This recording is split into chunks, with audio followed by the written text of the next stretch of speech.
Hello friend, कैसे हो। आज हम यूपीएससी 2023 का पेपर सेट डी डिस्कस करेंगे। और इस बार यूपीएससी ने सभी को चौंका डाला और फिर से एक बार सभी को नया शौक दिया। और इस बार यूपीएससी ने कुछ चीज़ें चेंजेस की, जैसे कि एलिमिनेशन मेथड को उसने समाप्त कर दिया और सेकंड स्टेटमेंट पर क्वेश्चन आधारित थे कुछ। अब फर्स्ट क्वेश्चन देखते हैं। एक बार पहले खुद से पढ़ने का प्रयास करिए हिंदी के क्वेश्चन को।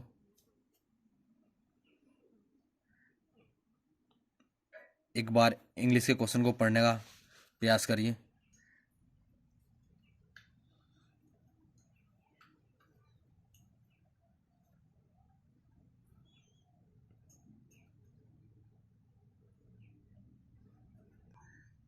अब पहला क्वेश्चन डिस्कस करते हैं कि भारत के संदर्भ में निम्नलिखित कथनों पर विचार कीजिए।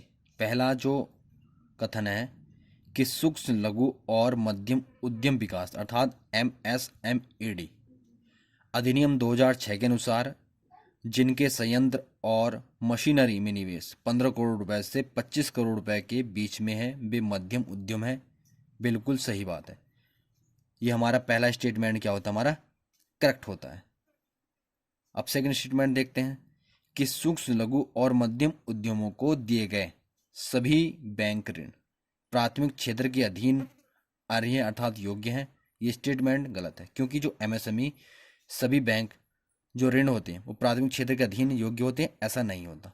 अगर हमारा सेकंड स्टेटमेंट गलत है तो हमारा एक स्टेटमेंट सही होता है, फर्स्ट। और ये हमारा पहले का फर्स्ट ए ऑप्शन करेक्ट है। सेकंड क्वेश्चन देखते हैं। केंद्रीय बैंक डिजिटल मुद्राओं के संदर्भ में कथनों पर विचार कीजिए। तो पहला स्टेटमेंट देखते हैं कि US डॉलर या SWIFT प्रणाली या सिस्टम का प्रयोग किए बिना डिजिटल मुद्रा में भुगतान करना संभव है। बिल्कुल संभव है, पॉसिबल है। इसलिए पहला स्टेटमेंट क्या है, हमारा सही है।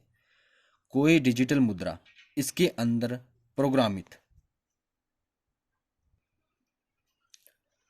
प्रोग्रामित प्रतिबंध जैसे कि इसके व्यय के समय ढांचे के साथ वितरित की जा सकती है। ये स्टेटमेंट भी हमारा सही है। अर्थात दोनों स्टेटमेंट हमारे सही हैं, तो ऑप्शन हमारा सी करेक्ट होता है। अब आते हैं क्वेश्चन नंबर 3 पे कि वित्त के संदर्भ में बीटा किसे निर्दिष्ट करता है। पहला स्टेटमेंट देखते हैं कि अलग अलग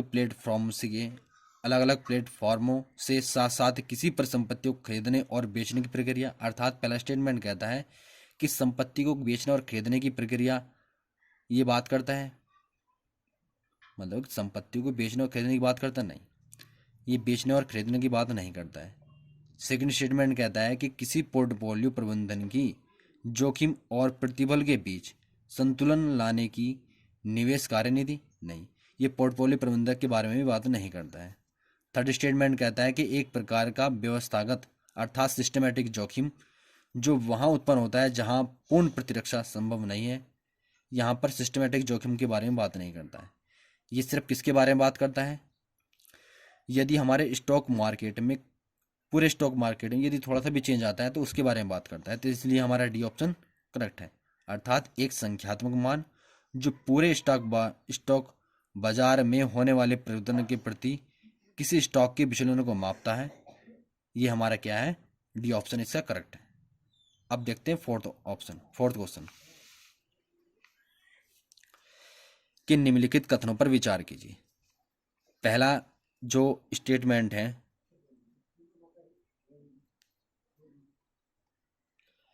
फोर्थ क्वेश्चन देखते हैं। निम्नलिखित कथनों पर विचार कीजिए।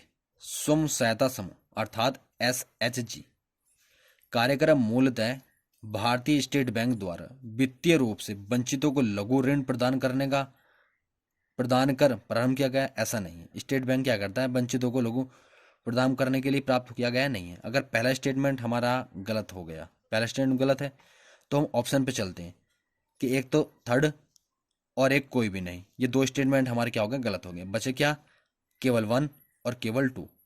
अब देखते हैं सेकंड स्टेटमेंट को।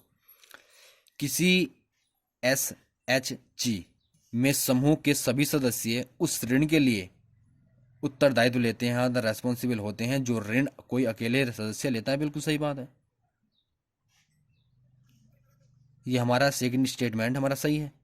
थर्ड स्टेटमेंट देखते हैं कि क्षेत्रीय ग्रामीण बैंक और अनुसूचित वाणिज्यिक बैंक SHG को समर्थन देते हैं। ये बिल्कुल सही बात है। तो ऑप्शन हमारा क्या बचा? बी ऑप्शन, केवल 2 सही है। अब नेक्स्ट क्वेश्चन देखते हैं कि निम्नलिखित फिफ्थ क्वेश्चन, निम्नलिखित कथनों पर विचार कीजिए। स्टेटमेंट 1 अर्थात कथन 1 के बारे में बात करते हैं। भारत की सार्वजनिक क्षेत्रक स्वास्थ्य देखभाल प्रणाली सीमित, निरोधक, वर्धक और पुनः स्थापक देखभाल के साथ मुख्यतः रोगनाशक व्यवस्था पर ध्यान केंद्रित करती है। नहीं, ये स्टेटमेंट हमारा क्या हो गया? गलत हो गया। अगर गलत हमारा पहला स्टेटमेंट होता है तो हमें पता है कि पहला जो ए ऑप्शन है कि दोनों के दोनों सही नहीं हो सकते, बिल्कुल गलत बात है। ये भी सही नहीं हो सकता। डी पहला गलत है, बिल्कुल सही बात है। ये भी हमारा सॉरी सी ऑप्शन क्या है कि पहला सही है, हमारा पहला स्टेटमेंट गलत है, तो ये थर्ड भी हो गया। बचा क्या ऑप्शन? अगर हमें तथ्य के बारे में सही पता है तो हमारा ऑप्शन आसानी से निकल गया। ऑप्शन हमारा क्या सही है? डी सही है। एक बार फिर से इंग्लिश में देखते हैं, इंग्लिश में आप एक बार फिर से रीड करिए।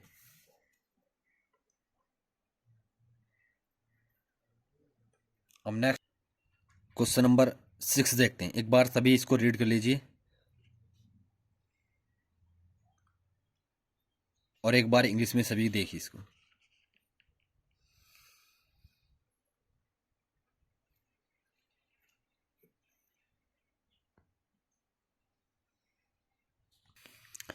अब क्वेश्चन नंबर 6 देखते हैं, निम्नलिखित कथनों पर विचार कीजिए। स्टेटमेंट अर्थात कथन 1 के बारे में बात करते हैं कि संयुक्त राष्ट्र संघ की विश्व जल विकास रिपोर्ट 2022 के अनुसार भारत प्रति वर्ष विश्व के भौम जल के 1/4 से अधिक जल का निष्कर्षण करता है? नहीं करता। इसके अकॉर्डिंग ये रिपोर्ट 1/4 नहीं करता है, इसलिए पहला स्टेटमेंट हमारा गलत है। अगर पहला स्टेटमेंट हमारा गलत है तो ऑप्शन ए, क्योंकि दोनों सही है, ये भी स्टेटमेंट हमारा पहला गलत हो जाएगा। दूसरे में दोनों सही हैं, ये भी हमारा गलत हो जाएगा। और कथन 1 सही है, ये भी हमारा गलत हो जाएगा। बचा क्या ऑप्शन? डी। डी हमारा ऑप्शन क्या होता है? करेक्ट होता है। एक बार सेकंड स्टेटमेंट को पढ़ते हैं कि भारत को अपने राज्य क्षेत्र में रहने वाली विश्व की लगभग 18% जनसंख्या के पेयजल और स्वच्छता आवश्यकताओं को पूरा करने के लिए प्रतिवर्ष विश्व के भौम जल के 1/4 से अधिक जल का निष्कर्षण करने की जरूरत है। ये स्टेटमेंट हमारा सही है, इसलिए हमारा जो ऑप्शन रहेगा वो डी सही रहेगा। नेक्स्ट क्वेश्चन देखते हैं, क्वेश्चन नंबर 7। निम्नलिखित कथनों पर विचार कीजिए। ऑप्शन 1 देखते हैं इसका कि भारत के संविधान के अनुसार केंद्र सरकार का यह एक दायित्व है कि वह राज्यों को आंतरिक विक्षोभों अर्थात डिस्टर्बेंस से बचाए। बिल्कुल सही बात है।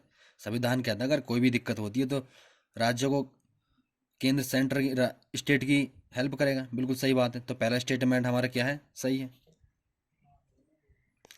सेकंड स्टेटमेंट कहता है कि भारत का संविधान राज्य को निवारक निरोध से अर्थात प्रिवेंटिव डिटेंशन में रखे जा रहे किसी व्यक्ति को विधिक अर्थात लीगल काउंसिल उपलब्ध कराने से छूट प्रदान करता है। बिल्कुल सही बात है। सेकंड स्टेटमेंट भी हमारा सही है। थर्ड स्टेटमेंट देखते हैं कि आतंकवाद निवारण अधिनियम 2002 के अनुसार पुलिस के समक्ष अभियुक्ति की स्वीकृति अर्थात कन्फेशन को साक्ष्य के रूप में प्रयुक्त नहीं किया जा सकता। बिल्कुल सही बात है। ये स्टेटमेंट भी हमारा सही है। तो हमारे तीनों के तीनों स्टेटमेंट सही है। क्वेश्चन नंबर 8 देखते हैं, निम्नलिखित में से कौन सा एक देश दशकों से गृह कलह और खाद्य संकट से त्रस्त रहा है तथा हाल के पिछले दिनों में अति गंभीर दुर्भिक्ष के लिए समाचारों में था? तो ऑप्शन इसका सी है, सोमालिया है, लेकिन फिर भी डाउट है इसलिए क्वेश्चन मैं छोड़ रहा हूँ। नेक्स्ट क्वेश्चन देखते हैं, 9th क्वेश्चन। निम्नलिखित कथनों पर विचार कीजिए। ऑप्शन 1 ए, भारत में जैव विविधता प्रबंधन समितियां नगोया प्रोटोकॉल के उद्देश्य को हासिल करने के लिए एक के लिए प्रमुख कुंजी है, सही बात है। सेकंड स्टेटमेंट, जैव विविधता प्रबंधन समितियों के अपने क्षेत्राधिकार के अंतर्गत जैविक संसाधनों तक पहुंच के लिए संग्रह शुल्क लगाने की शक्ति सहित पहुंच और लाभ सहभागिता निर्धारित करने के लिए महत्वपूर्ण प्रक्रिया है। ये स्टेटमेंट भी हमारा सही है, अर्थात हमारे दोनों के दोनों स्टेटमेंट सही है। तो ऑप्शन हमारा सी सही होता है। अब देखते हैं 10th क्वेश्चन, एक बार सभी को आप रीड कर लीजिए।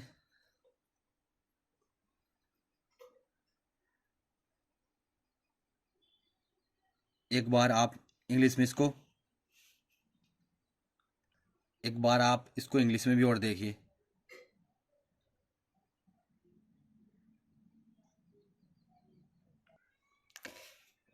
क्वेश्चन नंबर 10 के बारे में बात करते हैं कि भारत के राष्ट्रपति के निर्वाचन के बारे में निम्नलिखित कथनों पर विचार कीजिए। तो पहला जो कथन है, या पहला जो स्टेटमेंट है कि संसद के दोनों में से किसी भी सदन या राज्य की विधानसभा में नाम निर्दिष्ट किए गए सदस्य निर्वाचन मंडल में शामिल किए जाने के लिए भी योग्य हैं, ऐसा नहीं है। निर्वाचन मंडल में ये स्टेटमेंट हमारा पहला क्या होता है, गलत है, क्योंकि इलेक्टोरल कॉलेज से इसका कोई मतलब नहीं होता। निर्वाचन मंडल का संसद से कोई मतलब नहीं होता है, दोनों सदनों से, इसलिए पहला स्टेटमेंट हमारा गलत है। सेकंड, कि निर्वाचीय विधानसभा सीटें जितनी अधिक होगी उस राज्य के प्रत्येक एमएलए अर्थात मेंबर ऑफ लेजिस्लेटिव असेंबली के वोट का मान भी उतना अधिक होगा, ये भी स्टेटमेंट गलत है।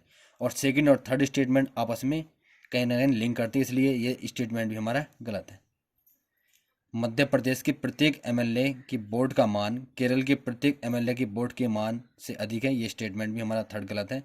बचा एक स्टेटमेंट, पुदुचेरी के प्रत्येक एमएलए की वोट का मान अरुणाचल प्रदेश के प्रत्येक एमएलए की वोट के मान से अधिक है, क्योंकि अरुणाचल प्रदेश की तुलना में पुदुचेरी में कुल जनसंख्या का निर्वाचीय सीटों की कुल जनसंख्या में से अनुपात अधिक है, ये स्टेटमेंट हमारा सही है। फोर्थ, अर्थात केवल एक सही है। क्वेश्चन नंबर 11 देखते हैं कि निम्नलिखित कथनों पर विचार कीजिए।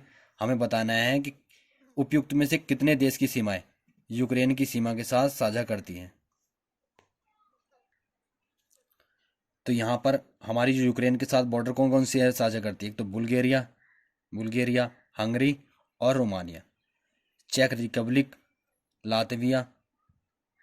लताविया और लिथुआनिया, ये हमारे तीन स्टेटमेंट क्या हैं, तीनों की जो बॉर्डर होते हैं ये शेयर नहीं करते हैं, अर्थात हमारे क्या तीन शेयर करते हैं। तो हमारा जो ऑप्शन क्या होगा, केवल तीन, हमारा बी स्टेटमेंट सही है।